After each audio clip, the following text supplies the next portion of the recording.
Episode 53। सबसे नजदीकी शहर कौन सा है? वह 5 से 600 मील दूर है। क्या आप जा रहे हैं? योशी ने पूछा। फैंग चेन ने सिर हिलाया। मुझे कुछ काम करने के लिए शहर जाना है। उसके शरीर पर मौजूद अमृत लगभग खत्म हो चुके थे और उसे जल्द से जल्द उन्हें फिर से भरना था ताकि वह अपनी चोटों से जल्दी ठीक हो सके। भाई जा रहे हैं। जब उसने सुना कि फैंग चेन जा रहा है तो ज़ियाओयू निराश दिखी। फैंग चेन ने उसे दिलासा दिया, चिंता मत करो शियाओयू, मैं शहर जा रहा हूँ और जल्द ही वापस आ जाऊंगा। उन्होंने पहले ही योजना बना ली थी कि शियाओयू और उसकी बेटी की चोटें ठीक होने के बाद उन्हें वापस पशु नियंत्रण संप्रदाय में ले जाया जाएगा। आखिरकार ज़ियाओयू ने खुद को बचा लिया और उसे इस दयालुता का बदला चुकाना होगा। जहां तक यू की जीवन शक्ति और शियाओयू के दिमाग की बात है, वे फैंग चेन के लिए कुछ भी नहीं है। बेशक आधार यह है कि वह ताओ क्षेत्र को पुनः प्राप्त करता है। भौतिक अवस्था में लोगों को लापरवाह लोग कहा जाता है। इसका एक कारण है क्योंकि लापरवाही के अलावा और कुछ नहीं है। वास्तव में ज़ियाओयू ने फैंग चेन को दयनीय दृष्टि से देखा।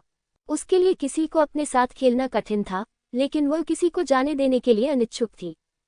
फैंग चेन ने मुस्कुराते हुए सिर हिलाया। भाई फैंग ने वादा किया है कि वह 1 महीने के भीतर निश्चित रूप से वापस आएगा, और जब वह वापस आएगा तो वह आपके लिए स्वादिष्ट भोजन लाएगा और आपको एक बड़ा आश्चर्य देगा।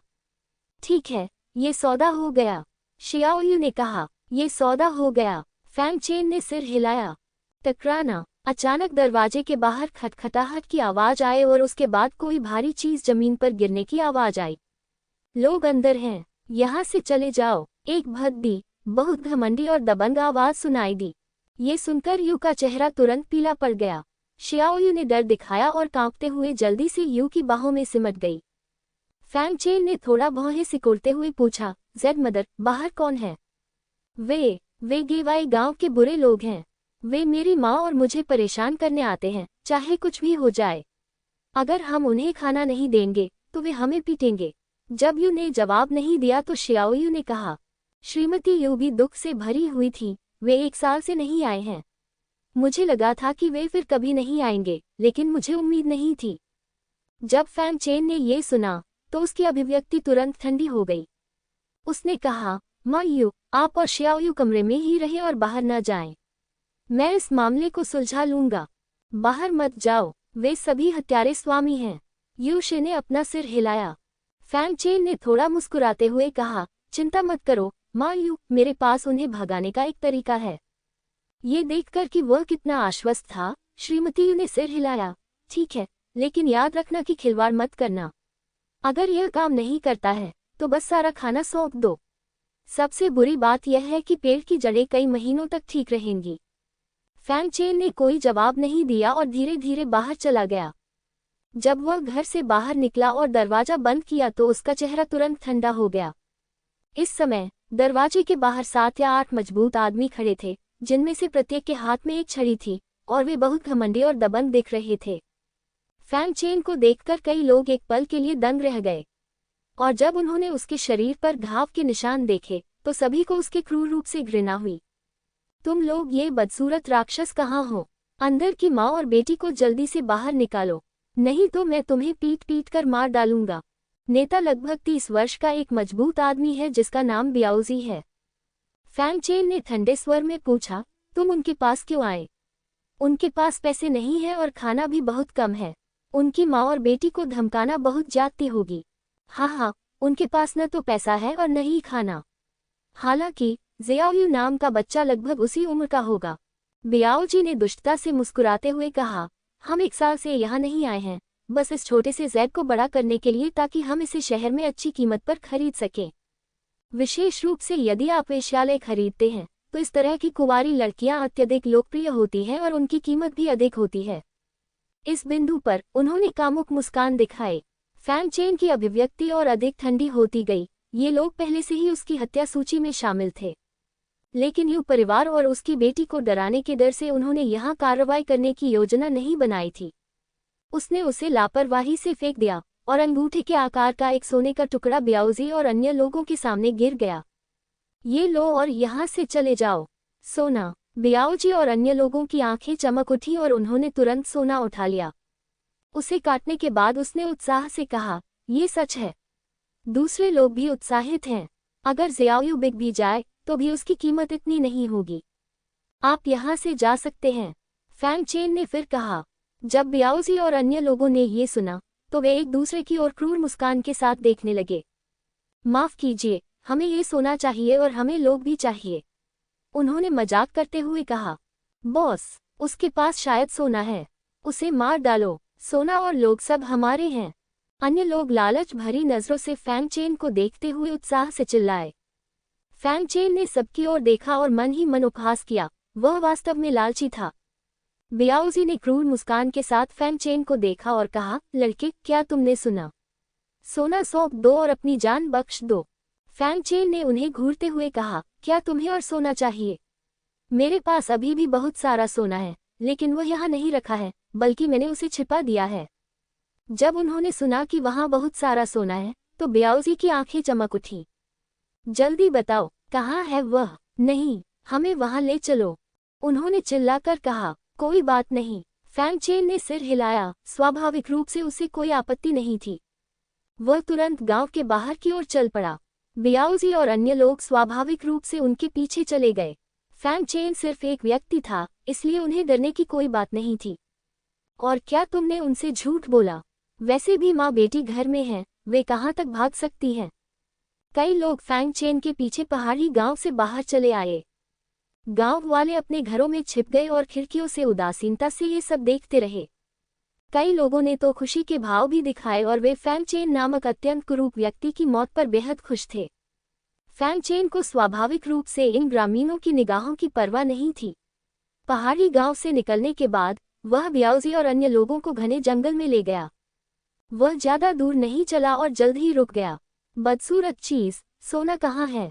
जब बियाओजी ने फैंग चेन को रुकते देखा तो उसने अधीरता से पूछा।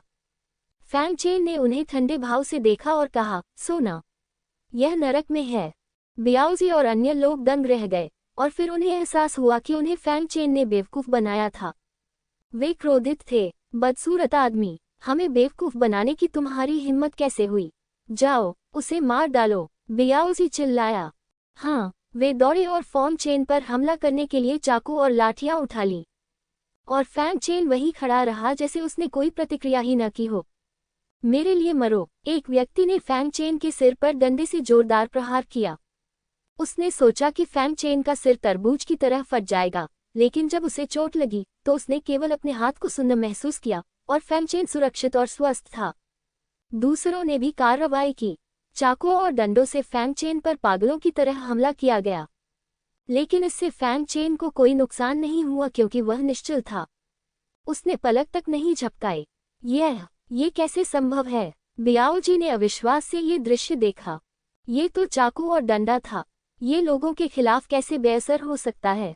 जब तक बियाओजी भयभीत हो गया और उसे कुछ एहसास हुआ, बाकी लोगों ने भी ऐसा ही किया, कांपते हुए और पीछे हटते हुए। प्लॉप! अगले ही क्षण बियाओजी जमीन पर घुटनों के बल बैठ गया और दंडवत करते हुए बोला, परी, मुझे छोड़ दो, परी, मुझे छोड़ दो। बाकी लोग भी स्वाभाविक रूप से मूर्ख नहीं थे।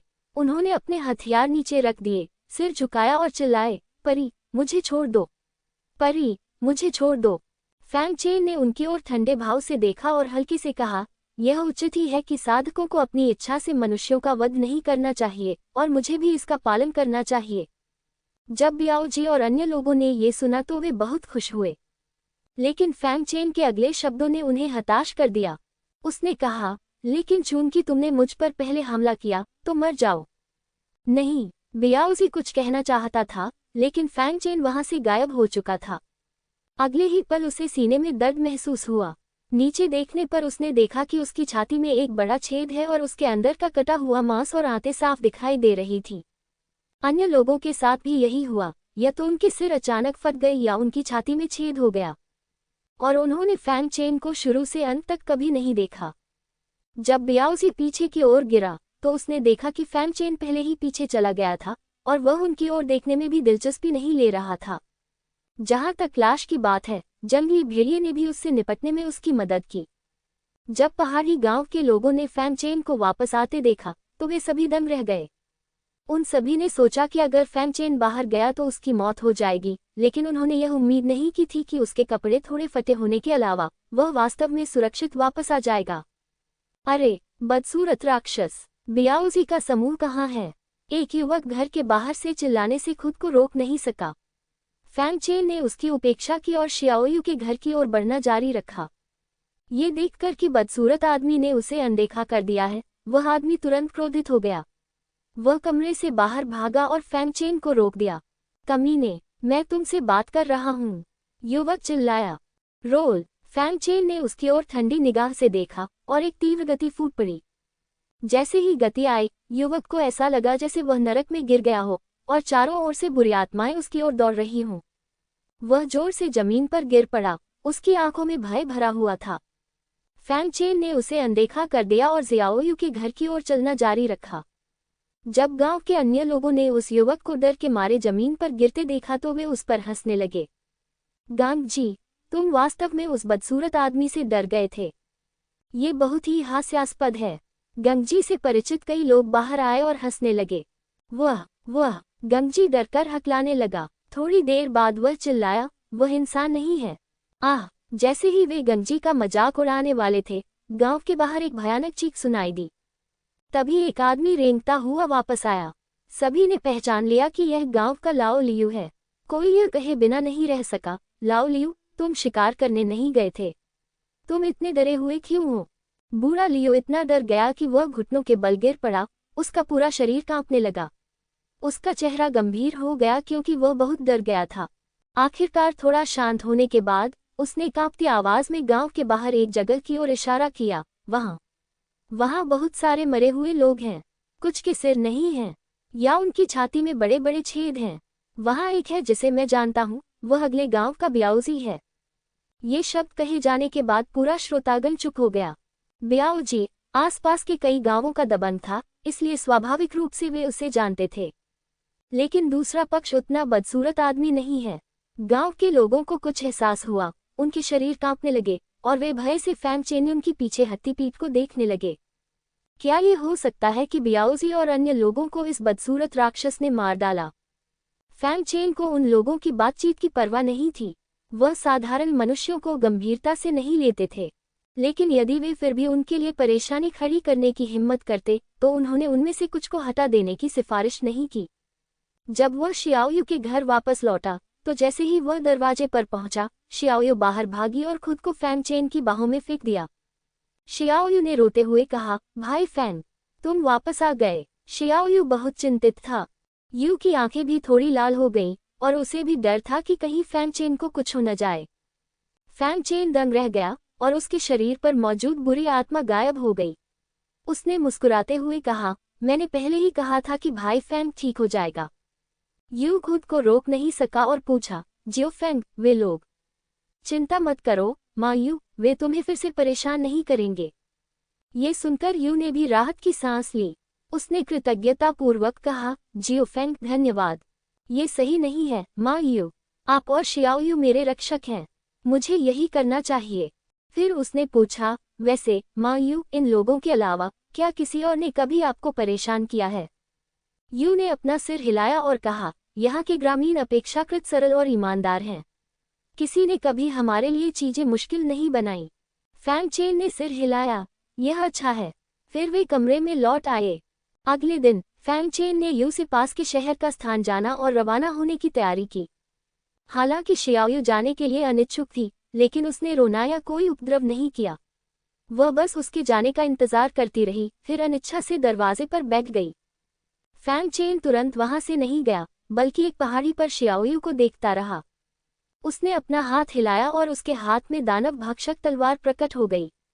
जब से उसे 9 आंखों वाली राक्षसी तलवार मिली थी, तब से फैंगचेन ने शायद ही कभी राक्षस भक्षक तलवार का इस्तेमाल किया हो। लेकिन ये तलवार आध्यात्मिक है, इसलिए वह इसे हमेशा अपने साथ रखता है। उसने दानव भक्षक तलवार से कहा, तुम यहीं रहो और उन माँ बेटी की रक्षा करो। जो कोई भी उन्हें नुकसान पहुंचाने की हिम्मत करेगा, उसे मार दिया जाएगा। क्या तुम समझे? यद्यपि दानव भक्षक तलवार को कोई भी नियंत्रित नहीं कर रहा है, फिर भी इसकी शक्ति बहुत कमजोर हो जाएगी। लेकिन यहाँ हर कोई नश्वर है, इसलिए फैंगचेन ज्यादा चिंतित नहीं है। दानव भक्षक तलवार ने गुनगुनाया, ये संकेत देते हुए कि कोई समस्या नहीं थी। फिर वह तलवार की रोशनी में बदल गई और जमीन में घुसकर गायब हो गई। ये देखकर फैंगचेन को थोड़ी राहत महसूस हुई और वह पास के शहर की ओर चल पड़ा। क्योंकि वह आध्यात्मिक शक्ति का उपयोग करने में असमर्थ था, इसलिए फैंगचेन यात्रा करने के लिए केवल अपने भौतिक शरीर पर ही निर्भर रह सकता था, जिससे उसकी गति थोड़ी धीमी हो गई। रास्ते में उसने यूरू का मुखौटा निकाला और पहन लिया। धीरे धीरे उसके चेहरे और शरीर के सारे निशान ढंक गए और वह एक साधारण युवक में बदल गया। वह इन सभी दागों के साथ बाहर जाने की हिम्मत नहीं करता था, इसलिए नहीं कि वह शर्मिला था, बल्कि इसलिए कि इससे बहुत अधिक ध्यान आकर्षित होता। बेयुवान क्षेत्र शेनडोंग क्षेत्र की तुलना में बहुत कमजोर है। सबसे मजबूत साधक ग्रैंड मास्टर के पहले स्तर से अधिक नहीं है, और उनमें से केवल 2 हैं। इन दोनों ने अपना अपना संप्रदाय स्थापित किया और लगभग पूरे बेयुवान क्षेत्र को नियंत्रित किया, और जिस शहर में फैंगचेन गया उसे त्यानिक्सियाओ शहर कहा जाता था, जो प्रमुख ताकतों में से एक का शहर था। त्यानिक्सियाओ शहर के एकमात्र रास्ते पर इस समय कई साधक त्यानिक्सियाओ शहर की ओर जा रहे थे, लेकिन लगभग कोई भी त्यानिक्सियाओ शहर से बाहर जाता हुआ नहीं दिखाई दिया। इनमें से कई भिक्षु घबराए हुए लग रहे थे और ऐसा लग रहा था जैसे वे किसी आपदा से बचकर आए हों। वे उच्च पदस्थ भिक्षुओं की तरह नहीं दिख रहे थे, बल्कि ऐसा लग रहा था जैसे वे भाग रहे हों। सड़क पर एक चाय की दुकान पर कुछ भिक्षु एकत्रित होकर कुछ चर्चा कर रहे थे। अफसोस, 9 सितारों वाला स्वर्गीय संप्रदाय और पवित्र सूर्य का 7वां महल वाकई कुछ खास है। वे दशकों से लड़ रहे हैं, और न केवल उनका रुकने का कोई इरादा नहीं है, बल्कि हाल ही में वे और भी ज्यादा उग्र हो गए हैं। हम स्वतंत्र साधक सभी सीमा पर भाग गए हैं, इस डर से कि हमें पकड़ लिया जाएगा और तोप के चारे के रूप में इस्तेमाल किया जाएगा। मुझे लगता है कि इन 2 प्रमुख ताकतों के बीच निर्णायक लड़ाई होने वाली है। एक बार विजेता का फैसला हो जाने के बाद हम सुरक्षित माने जा सकते हैं। अगर यह युद्ध बढ़ता रहा तो मुझे डर है कि हमारे पास ऊपरी क्षेत्र में भागने के अलावा कोई विकल्प नहीं होगा। ऊपरी डोमेन, क्या आप वहां जा सकते हैं? शेनडोंग क्षेत्र में जाने के बारे में सोचना भी मत। अब इन दोनों स्थानों के मार्ग लगभग सभी 2 प्रमुख ताकतों द्वारा नियंत्रित हैं। जब तक कि आप कहीं जाना नहीं चाहते, ऊपरी क्षेत्र का तो जिक्र ही मत करो। तुम निचले क्षेत्र में भी नहीं जा सकते। 9 सितारा स्वर्गीय संप्रदाय और 7 पवित्र सूर्य महल बेयुवान क्षेत्र की 2 प्रमुख शक्तियां हैं।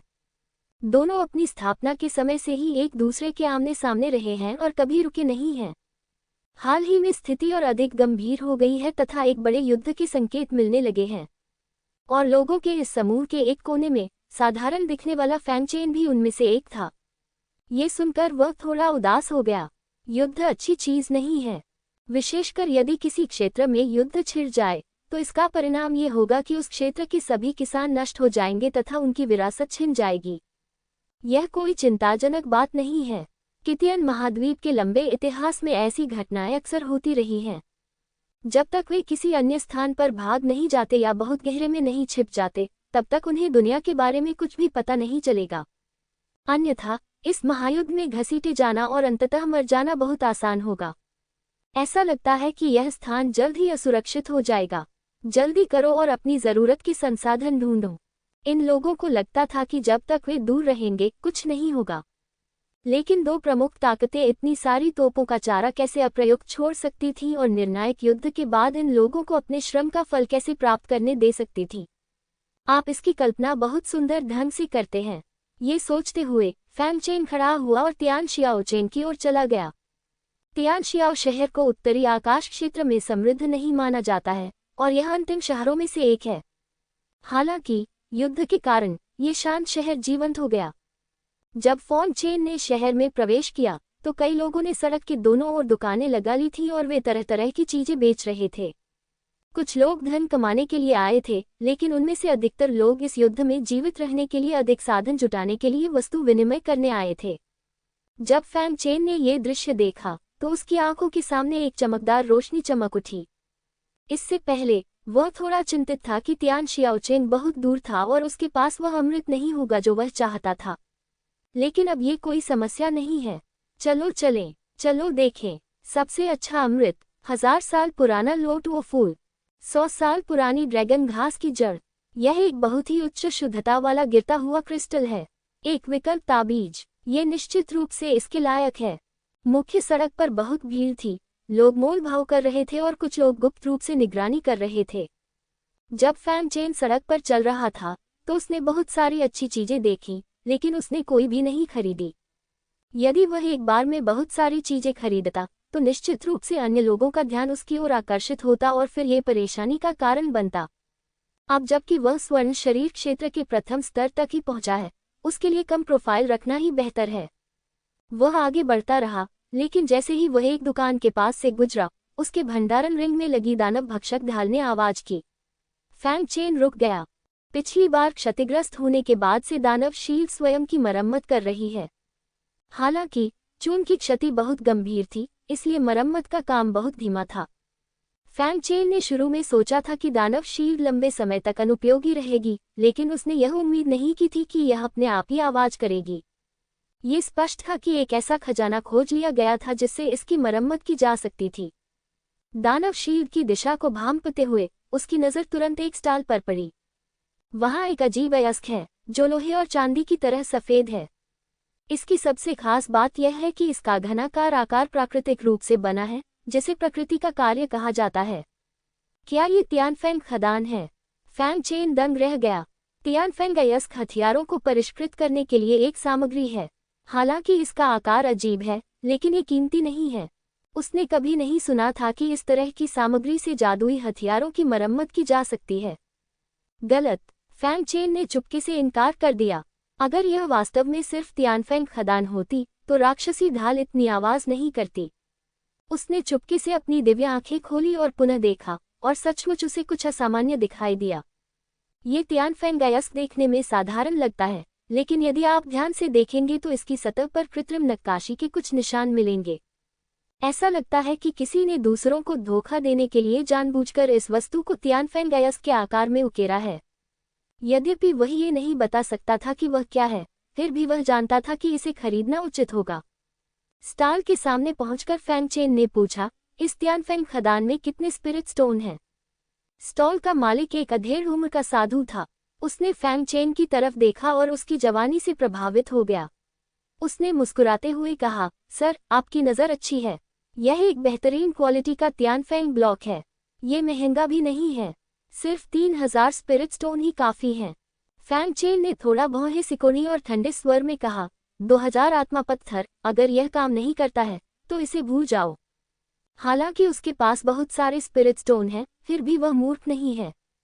तियानफेंग खदान से प्राप्त सबसे महंगा स्पिरिट स्टोन 2000 स्पिरिट स्टोन का है, और वह भी केवल तभी जब वह उच्च शुद्धता का हो। हमारे सामने स्थित तियानफेंग खदान साधारण है, और उच्चतम स्तर पहले से ही बहुत अच्छा है।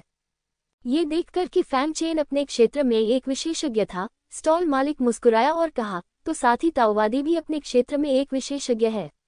उस मामले में मैं ज्यादा कुछ नहीं कहूँगा। 2000 ही होते हैं। फिर फैंग चेन ने 2000 स्पिरिट पत्थर निकाले और उन्हें स्टॉल मालिक को सौंप दिया। फिर तियानफेंग अयस्क उठाया और चला गया। स्टॉल मालिक ने उस दिशा की ओर देखा जहां फैंग चेन ने छोड़ा था और गर्व से कहा, मैंने 1000 युआन में सामान खरीदा और उन्हें 2000 स्पिरिट स्टोन में बेचा। मैंने 2 गुना कमाया। हे, यह आदमी भी बेवकूफ़ है। वह काफी समय से दिखावा नहीं कर रहा था कि तभी उसने देखा कि कई लोग उसकी दुकान पर आ रहे हैं। उन्होंने सोचा कि यह बहुत बड़ी बात है और तुरंत मुस्कुराकर उनका स्वागत किया। लेकिन जब उसने लोगों के इस समूह को देखा तो वह थोड़ा हैरान रह गया। कुल मिलाकर 10 से अधिक लोग थे। पहला व्यक्ति एक बूढ़ा आदमी और एक महिला थी। बूढ़ा आदमी बहुत ही शानदार दिख रहा था और उसने बहुत ही शानदार कपड़े पहने हुए थे।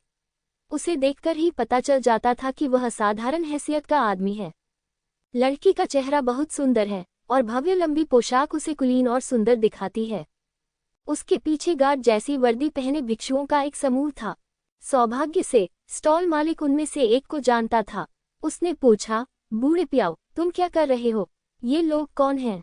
लाओ पियाओ नामक व्यक्ति भी एक मजबूत मध्यम आयु वर्ग का व्यक्ति था। उसने उत्सुकता से स्टॉल की ओर देखा, और जब उसने देखा कि वह जो खोज रहा था वह वहां नहीं था, तो उसने तुरंत चिंतित होकर पूछा, इस बारे में बात मत करो। लाओ म्यू, तियानफेंग खदान कहाँ है जिसे मेरे आदमियों ने तुम्हें पहले बेचा था? तियानफेंग अयस्क का वह टुकड़ा। तियानफेंग खदान के बारे में बात करते हुए बूढ़े लकड़ी के स्टॉल मालिक ने खुशी से कहा, मैंने तियानफेंग खदान का वह टुकड़ा एक मूर्ख को 2000 स्पिरिट पत्थरों में बेच दिया। क्या? ये सुनकर लाओ पियाओ और भी चिंतित हो गया। तुमने इसे किसको बेचा? वह व्यक्ति कहाँ गया? वह बेवकूफ चला गया है। लाओ म्यू ने जवाब दिया। मूर्ख? ओह लाओ म्यू, तुम असली मूर्ख हो। ये तियानफेंग खदान नहीं है, ये यूनिफी क्रिस्टल है। किसी ने इसे नकली बना दिया है और इसे तियानफेंग खदान जैसा बना दिया है। क्या? लाओ म्यू उलझन में था। यूनिफी क्रिस्टल, यह एक उच्च स्तरीय सामग्री है। अगर वह टुकड़ा वास्तव में यूनिफी क्रिस्टल है तो इसकी कीमत 10 लाख से भी ज्यादा है। 10 लाख स्पिरिट स्टोन। उसने उन्हें केवल 2000 में बेचा। मुझे जल्दी बताओ, वह किस दिशा में गया था, वह वहां कितने समय से है और वह कैसा दिखता है? लाओ पियाओ ने उत्सुकता से कहा। वह दर्जनों सांसों से उसी दिशा में चल रहा है। वह कैसा दिखता है? दिखने में बहुत साधारण, कुछ खास नहीं, लाओ म्यू ने कहा। क्योंकि फैंग चेन के रूप में वास्तव में कोई विशेष विशेषता नहीं है जो भीड़ में नहीं देखी जा सकती, इसलिए वह नहीं जानता था कि फैंग चेन के रूप का वर्णन कैसे किया जाए। कोई बात नहीं। इस समय लाओ पियाओ के बगल में बैठे बूढ़े व्यक्ति ने कहा, अब उसे ढूंढना शायद असंभव है। लाओ पियाओ का शरीर कांप उठा और वह घुटनों के बल गिर पड़ा। यह मेरी गलती है, मैं मरने लायक हूँ। बूढ़ा आदमी बहुत दुखी लग रहा था। उसने उसे ठंडे अंदाज में देखा और कहा, भूल जाओ, अज्ञानता कोई अपराध नहीं है, लेकिन तुम्हारे सभी आदमियों को मरना ही होगा। उन्होंने शहर के राजा के महल से खजाने चुराने और उन्हें बेचने की हिम्मत की। वे वास्तव में मौत को दावत दे रहे हैं। हाँ, जब मैं वापस जाऊंगा तो मैं निश्चित रूप से उन्हें मौत के घाट उतार दूंगा। लाओ पियाओ ने बार बार सिर हिलाया। जहां तक उसका प्रश्न है। बूढ़े आदमी ने लाओ म्यू की ओर देखा और ठंडे स्वर में कहा, उसे भी मार डालो। यदि कोई अपनी चीजें बेचने की हिम्मत करता है तो वह उसे इतनी आसानी से नहीं जाने देगा। हाँ, लाओ पियाओ ने सम्मानपूर्वक उत्तर दिया। थोड़ी सी भी हिचकिचाहट की हिम्मत नहीं हुई। जब लाओ म्यू ने ये सुना तो वह स्वाभाविक रूप से भयभीत हो गया। बूढ़े पियाओ, तुम क्या कर रहे हो? वह घबराहट में चिल्लाया। लेकिन लाओ म्यू ने कुछ भी स्पष्ट नहीं किया, बस अपना हाथ हिला दिया। उसके पीछे कई लोग लाओ पियाओ की ओर चले और उसी समय झोउ युआन क्षेत्र के 7वें स्तर की उनकी साधना का स्तर फूट पड़ा। झोउ युआन क्षेत्र के लोग पहले से ही तियानशियाओ शहर में मजबूत माने जाते थे और यह भी नहीं कहा जा सकता कि लाओ म्यू झोउ युआन के पहले स्तर पर ही था। तुम क्या कर रहे हो? हत्या! लाओ म्यू चिल्लाया। ये शहर का इलाका है। उसे यकीन नहीं था कि ये लोग उन पर हमला करने की हिम्मत करेंगे। यहाँ हुए हंगामे ने स्वाभाविक रूप से बहुत से लोगों का ध्यान आकर्षित किया, लेकिन लोगों का ये समूह डरा नहीं। उनमें से एक ने चिल्लाते हुए कहा, शहर के राजा के महल में व्यापार चल रहा है, रास्ते से हट जाओ। जब उन्होंने सुना कि वे नगर प्रभु के भवन से आए हैं तो सभी पीछे हट गए। यद्यपि तियानशियाओ शहर एक सुदूर शहर है, लेकिन यह ऐसी चीज नहीं है जिसका ये आकस्मिक साधक अपमान कर सके। जब लाओ पियाओ ने सुना कि यह नगर प्रभु का भवन है तो उसका चेहरा निराशा से भर गया। जब उसे ले जाया जा रहा था तो वह चिल्लाया, मैं निर्दोष हूँ, मैं निर्दोष हूँ। लेकिन वह चाहे जितना चिल्लाए, किसी को कोई परवाह नहीं थी। बूढ़े आदमी ने ठंडे भाव से उस दिशा में देखा जिधर फैंग चेन जा रहा था। पास खड़ी युवा लड़की कुछ निराश दिखी जब उसने देखा कि वह यूनिफी क्रिस्टल वापस लेने में असमर्थ है। ये देखकर बूढ़ा आदमी मुस्कुराया और बोला, लुओ ए, क्या बात है?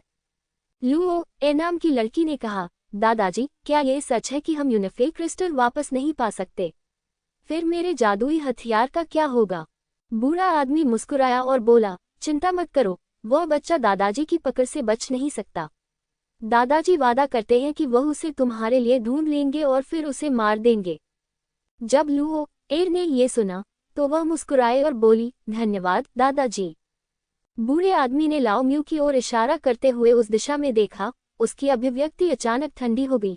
चाहे तुम कोई भी हो, अगर तुमने मेरी चीजें लेने की हिम्मत की तो मैं तुम्हें मौत से भी बदतर जीवन जीने पर मजबूर कर दूंगा। इन आखिरी 2 दिनों को संजो कर रखो। फैंग चेन को पता नहीं था कि उसने किसी को नाराज कर दिया है। इस समय वह शहर के निचले इलाके में घूमता रहा, जबकि उसका रूप फिर से बदल गया और वह एक मध्यम आयु वर्ग के व्यक्ति में बदल गया। इस बार उन्होंने गोलियां बनाने के लिए कुछ सामग्री खरीदी। उनका इरादा खुद भी कुछ गोलियां बनाने का था। यद्यपि यहाँ उपचारात्मक गोलियां बेचने वाली कई दुकानें हैं, लेकिन वे अधिकतर दूसरे या तीसरे स्तर की हैं तथा कभी कभी चौथे स्तर की गोलियां भी बहुत महंगी होती हैं। बेहतर होगा कि आप खुद ही कुछ गोलियां खरीद लें। आपके द्वारा बनाई गई गोलियां दूसरों द्वारा बनाई गई गोलियों से कहीं बेहतर होंगी। इस तरह उन्होंने सभी आवश्यक सामग्री जुटाने में पूरा दिन लगा दिया।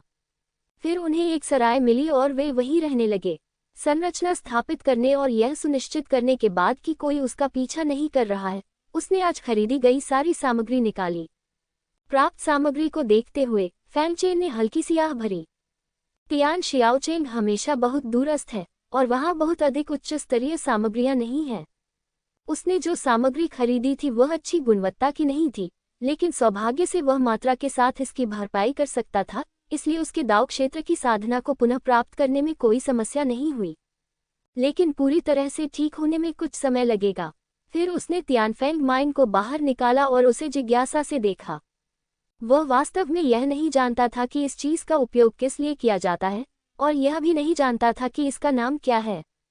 यदि दानव शील्ड न होती तो उसे इस बात की परवाह नहीं होती, और जिस क्षण उसने इस चीज को बाहर निकाला, दानव शील्ड इसे सहन करने में असमर्थ हो गया और भंडारण रिंग से बच निकला। पिछली लड़ाई के निशान अभी भी मौजूद हैं। हालांकि डायमंड शील्ड खुद की मरम्मत कर सकती है, लेकिन इसकी गति बहुत धीमी है।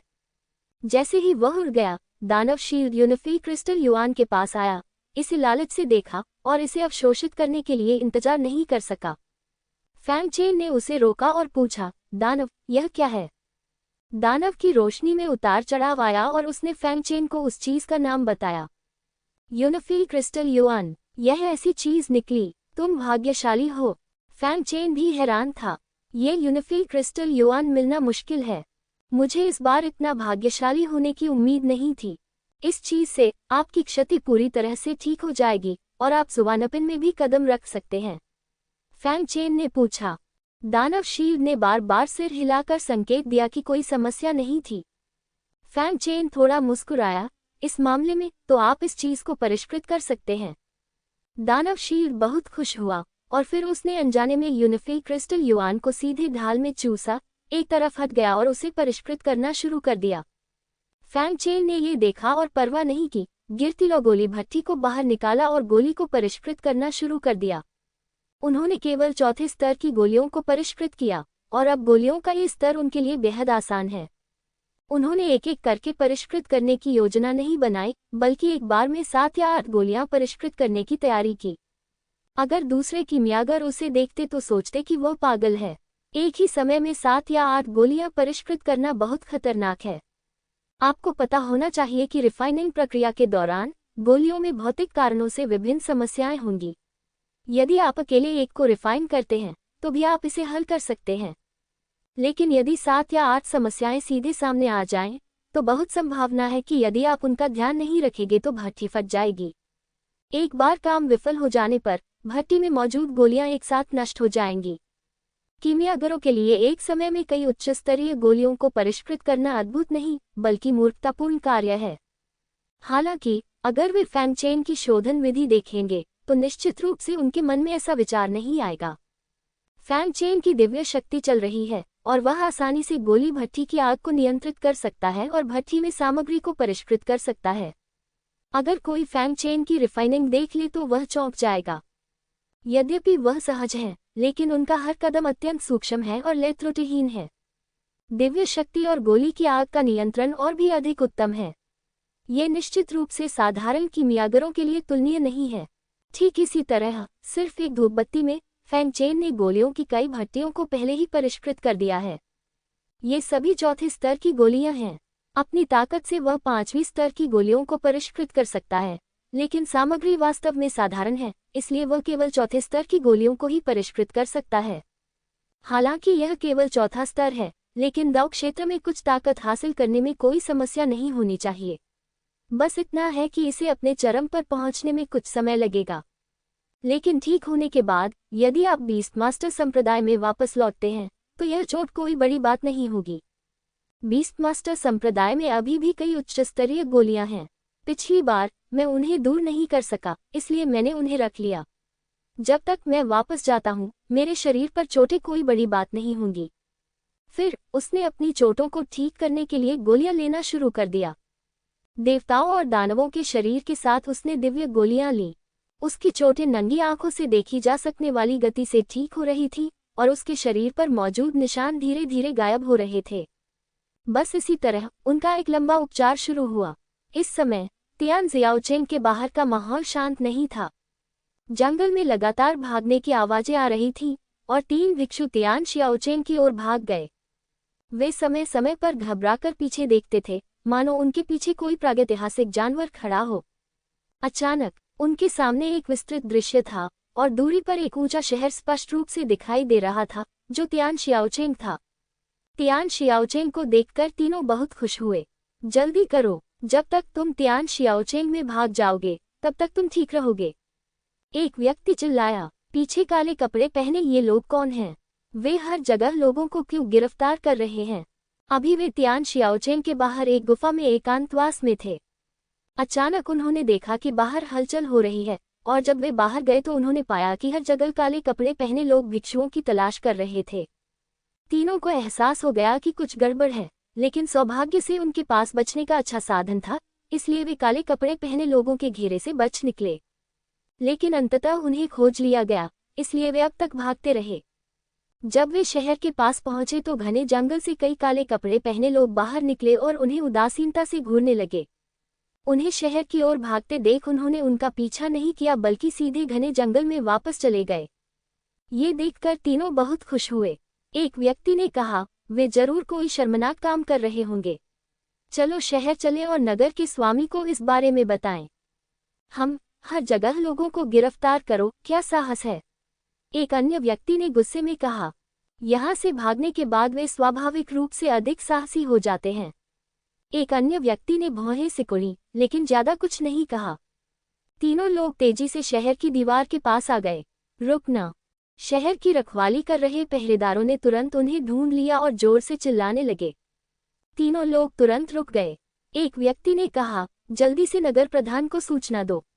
बाहर काले कपड़े पहने बहुत से लोग हैं जो हर जगह लोगों को गिरफ्तार कर रहे हैं। गार्ड का चेहरा अभी भी ठंडा था और ऐसा लग रहा था कि वह अपने आसपास के लोगों से कुछ चर्चा कर रहा है, और फिर बोला, मैं समझता हूँ, तुम तीनों ने अपने जादुई हथियार रख दिए हैं और शहर में प्रवेश कर गए हैं। ठीक है। ये सुनकर तीनों लोग बहुत खुश हुए और शहर की दीवार पर चढ़ गए। लेकिन जैसे ही वे नीचे उतरे, अचानक चारों ओर प्रकाश की किरणें चमक उठीं। तीनों लोग अचानक प्रकाश की चपेट में आ गए और वे तुरंत हिल नहीं सके। उन्हें पकड़ो! गार्ड चिल्लाया। तुरंत ही एक गार्ड आगे आया और उसने तीनों लोगों को पकड़ लिया। तुम क्या कर रहे हो? मैं नगर के राजा से मिलना चाहता हूँ। वे तीनों घबरा गए। पहरेदार ने व्यंग्य करते हुए कहा, देखा नगर स्वामी, यह नगर स्वामी का आदेश है। तुम लोग जो मौत से डरते हो, क्या सचमुच सोचते हो कि तुम किसी सुदूर स्थान पर भागकर सुरक्षित रह सकते हो? ये सुनकर वे तीनों कांप उठे और उन्हें कुछ एहसास हुआ। क्या वे काले कपड़े वाले लोग आपके हैं? क्या आपका तियान जियाओचेंग 9 सितारा स्वर्ग संप्रदाय में शामिल हो गया है?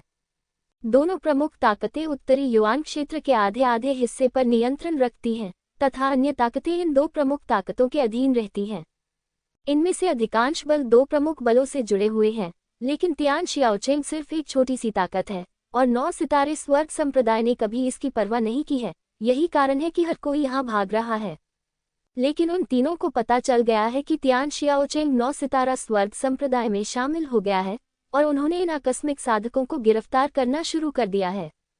मुझे डर है कि तियान शियाओचेंग में सभी आकस्मिक साधक पहले से ही एक घड़े में फंस चुके हैं और कोई बचने का रास्ता नहीं है।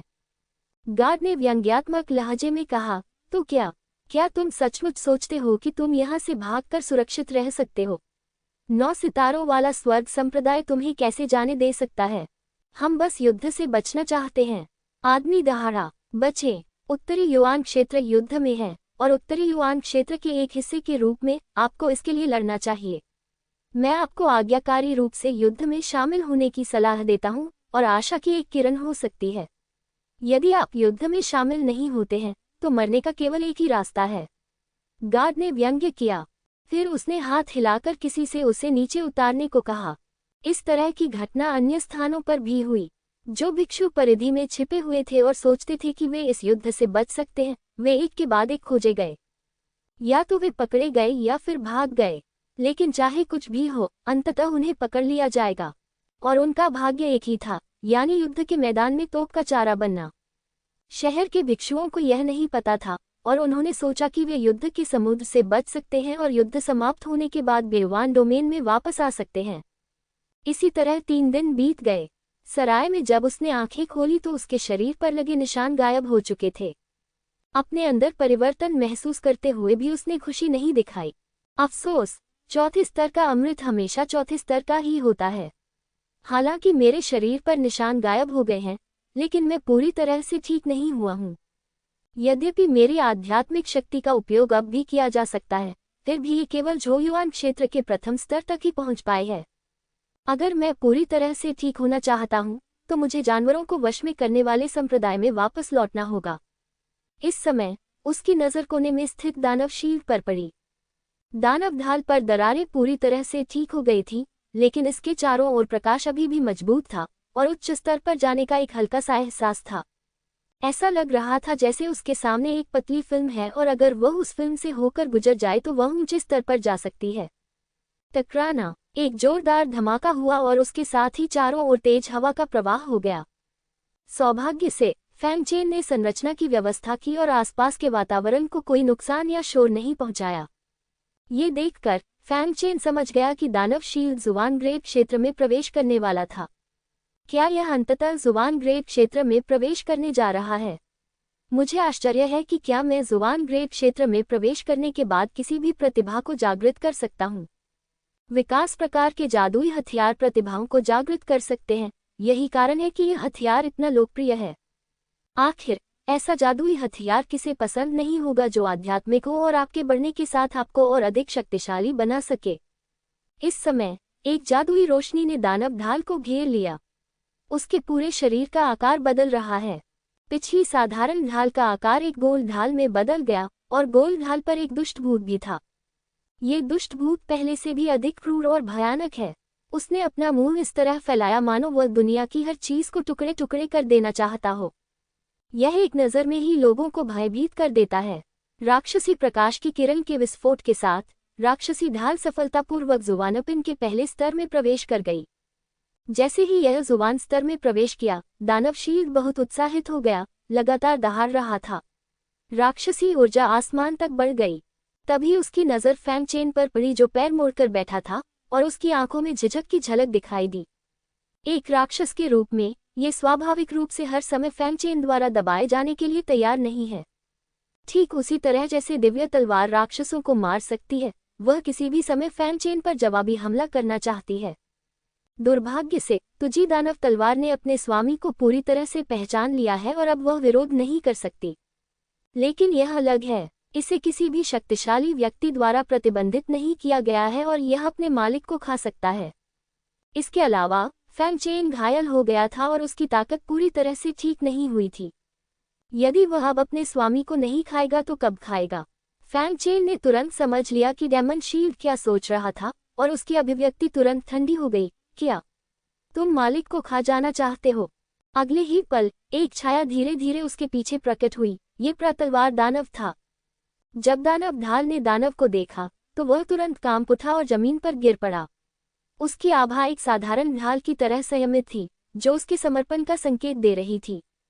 प्रतलवार दानव की आभा ने उसे ऐसा एहसास दिलाया कि वह कभी भी प्रतिरोध करने में सक्षम नहीं होगा, और उसके स्वामी को खा जाने की इच्छा जो अभी अभी उभरी थी, एक पल में गायब हो गई। फैंगचेन ने ठंडी सांस ली और कहा, यदि तुम में अपने स्वामी को खा जाने की थोड़ी भी इच्छा है तो मैं तुम्हें पिघला दूंगा। दानव शील्ड थोड़ा कांपने लगी, प्रतिरोध करने का कोई इरादा नहीं कर सकी। मुझे बताओ, क्या इस बार जुबान स्तर में प्रवेश करते समय तुमने कोई नई प्रतिभा जागृत की है?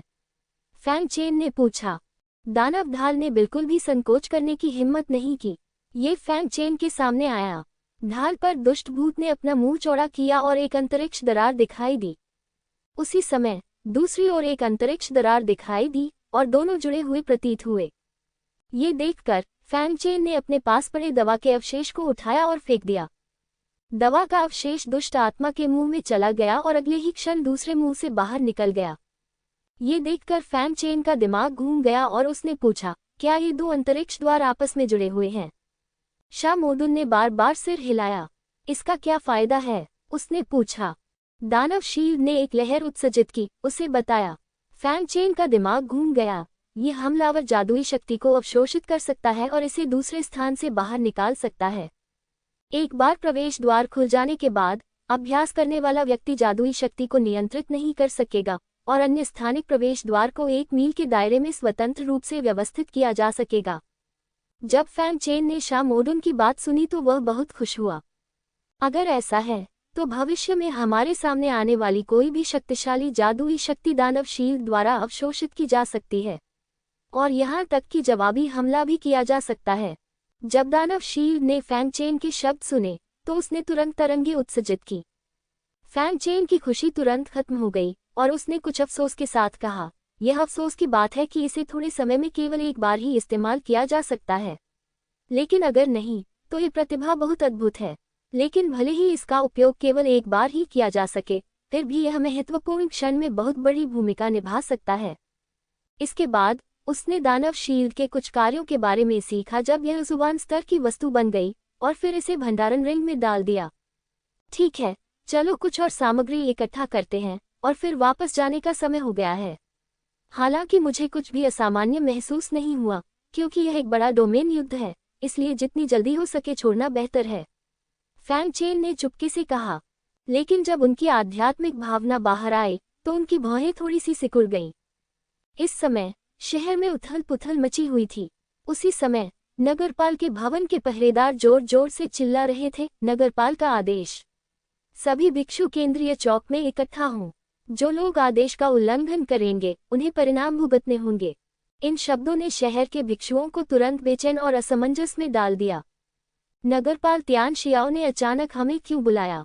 मुझे डर है कि कुछ बड़ा घटित हो गया है। मुझे हमेशा थोड़ी बेचैनी महसूस होती है। आपको शायद अभी तक ये पता न हो, लेकिन शहर के द्वार अब पूरी तरह से बंद कर दिए गए हैं और किसी को भी अंदर आने या बाहर जाने की अनुमति नहीं है। यहाँ तक कि शहर की रक्षा टुकड़ी भी सक्रिय कर दी गई है। सबने एक दूसरे की ओर देखा और उन्हें लगा कि कुछ गड़बड़ है। लेकिन अब वे शहर में फंस गए हैं और अगर वे जीवित रहना चाहते हैं तो वे केवल शहर के स्वामी तियानजियो के आदेशों का पालन कर सकते हैं। फैंग चेन ने भौहें सिकुड़ी। शहर के द्वार सील कर दिए गए।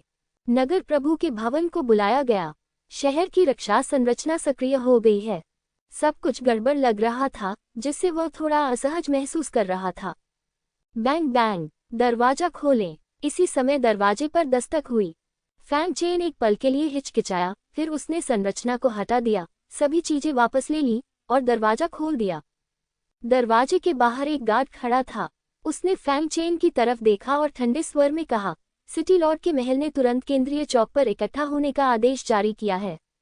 जो लोग आदेश का उल्लंघन करेंगे उन्हें खुद ही परिणाम भुगतने होंगे। फैंग चेन ने सिर हिलाया और कहा, हाँ। फैंग चेन को इतना सहयोगी होते देख गार्ड ने उसकी परवाह करना बंद कर दिया और अन्य लोगों को सूचित करने की योजना बनाई। इस समय फैंग चेन ने पूछा, साथ ही ताओवादी, मुझे आश्चर्य है कि नगर स्वामी का भवन किस लिए इकट्ठा हो रहा है।